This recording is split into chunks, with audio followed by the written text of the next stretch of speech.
केहन छी अहाँ सब? नीके हैब। तो आइ हम अहाँ सब किछु नया चीज लऽ कऽ एलहुँ हन, आओ देखाबै छी। तो ई हम लूडो लेने छलहुँ जे ई पुरान भऽ गेल हन और एकर हाल बुरा भऽ गेल छै। अहाँ देख सकै छी जेना कि सबटा चिथरी फितरी भऽ गेल छै, लेकिन ई लूडो बहुत नीक छलै हन, कोनो दू मत नहीं छै। 3 साल 4 साल से हम बौआ खेललकै हन और एकर अब बुरा हाल भऽ गेलै।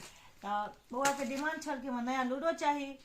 तो हम कहलहुँ कतऽसँ लिअ, तऽ मीशो पर हम क्लिक केलहुँ। तऽ मीशो पर हमरा बहुत सुंदर लूडो भेटल, जे कि किछु एहि प्रकार छै, वुडन में छै, लकड़ी के छै, अहाँ देख सकै छियै।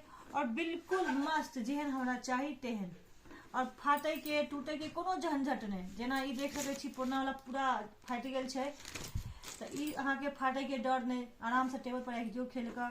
और एकर डाइस जे छै से किछु एहि प्रकार छै, जे अहाँ गोटी कहि सकै छी, गोटी सब से एहि प्रकार के छै, देख सकै छी। हम अहाँके देखाबै छी, ई देखियौ, ई बिल्कुल लकड़ी के छै। और ई सब देखियौ